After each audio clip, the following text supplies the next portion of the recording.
Les mangroves, est-ce qu'on les connaît vraiment? Ces écosystèmes, principalement composés de palétuviers, recouvrent 359 km² en Nouvelle-Calédonie. On dénombre 190 espèces à travers le monde et il n'y en a pas moins de 24 sur le territoire. Si les mangroves ont longtemps été considérées comme impropres, on sait maintenant leur rôle écologique majeur. Pour en parler, nous rejoignons Monique Lorfanfan, présidente de SOS Mangrove. Monique Lorfanfan, vous êtes présidente de SOS Mangrove depuis 2014. Qu'est-ce qui vous a poussé à agir pour les mangroves en particulier?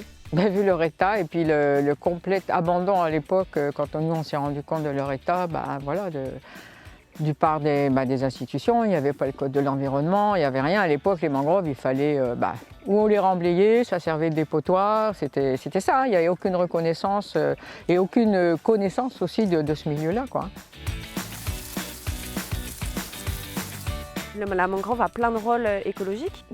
Oui, elle en a même pas mal d'ailleurs. Bon, pour nous, il y a quand même des rôles qui sont plus importants, je dirais, que d'autres. Quand on a lancé le travail en 2007, avec là-bas sur Rivière-Salée, c'était bon de les préserver pour avoir la ressource alimentaire. Parce que bon, voilà, si on arrache les mangroves, si elles disparaissent, on sait très bien qu'il n'y a plus de poissons. C'est une nurserie phénoménale. Il y a entre 400 et 600 espèces de poissons qui viennent dans les mangroves pour se reproduire. Donc si on commence à raser ça, à les faire disparaître, on sait très bien que nous, les îles, on vit avec ça en majorité. Les points principaux, c'est vraiment la nurserie, la protection du littoral en premier, parce que si on l'arrache, on voit très bien ce qui se passe dans les pays où il y a eu les tsunamis. Oui. La Thaïlande, ça a été un exemple type. Ils ont très bien dit après que s'ils avaient gardé la mangrove, il n'y aurait pas eu autant de dégâts. Oui, parce que ça freine finalement ça casse la force des vagues. Ouais. C'est quand ils sont au stade comme ça d'adultes, parce que là c'est vraiment une mangrove adulte, c'est phénoménal, quoi, hein. SOS Mangrove, on l'a lancé, c'était surtout pour lancer de la dynamique dans le pays, de faire connaître aux gens. Il ne faut pas sortir de Polytechnique ou de l'ENA pour faire ça. Mais par contre, il y a des protocoles à respecter suivant les espèces et tout ça pour les replanter. Et il y a pas mal de petites assos en province nord aussi qui se sont lancés et qui font du très très bon travail et qui replantent comme nous, qui font le même système. Donc voilà, la dynamique, je pense qu'elle est lancée, elle commence à être bien captée, même dans des établissements scolaires et tout. Donc moi, je pense que le procédé, je pense que les gens l'ont capté maintenant, hein, pour pouvoir la sauver, sauver ce qu'on peut. Les zones où on peut faire quelque chose, je pense que ça y est, c'est intégré, quoi, hein.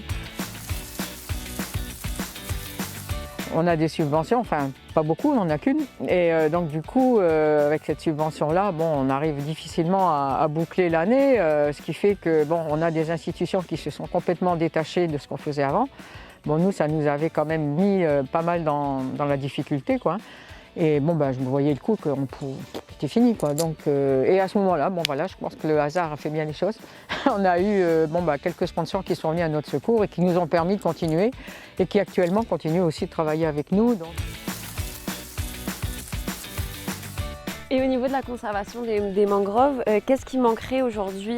Qu'est-ce qu'il faudrait faire de plus? Peut-être stopper la construction d'infrastructures proches des mangroves? Ça c'est sûr, c'est pas fait, oui, parce qu'elles sont pas faites. On a des exemples sur Païta, sur beaucoup de zones comme ça, le Grand Nouméa, d'Imbéa, tout ça, des zones qui se sont construites et assez proches des mangroves, et les structures d'évacuation des maisons ne sont pas faites. Il y a beau avoir une station, disons chaque maison maintenant a une petite steppe et tout, mais ça fait pas tout. On a détecté des zones qui sont en train de s'abîmer, qui sont eutrophisées, donc ça stagne, la mangrove meurt. Après, sur Païta, on a une zone de carrière qui est en train d'étouffer la mangrove. Les jeunes palétuviers sont étouffés par la poussière des carrières. Voilà, on a un tas de choses comme ça, mais on nous dit après, c'est l'économie. Maintenant, il faut faire un choix, quoi. Il va falloir qu'on fasse un choix. Maintenant, à savoir ce que les gens veulent faire, ce que déjà les institutions veulent faire, les sociétés, si elles s'engagent ou pas. Le choix, il n'est pas à nous, hein. Nous, on est là comme des veilleurs, quoi. À chaque fois, on signale les problématiques. Maintenant, on travaille aussi avec l'université, avec Cyril Marchand aussi, qui est le spécialiste scientifique des mangroves. On a des gens qui nous aident comme ça, avec l'IRD ou la CPS, quand on a besoin d'avoir un petit coup de main, des conseils surtout, parce que on n'a pas la science infuse, quoi. Donc voilà, mais les questions vont se poser. C'est comparé à d'autres pays dans le Pacifique qui ont moins de moyens que nous, ils avancent beaucoup plus vite. Ils ont déjà capté l'intérêt de, voilà, de faire quelque chose et de préserver ça.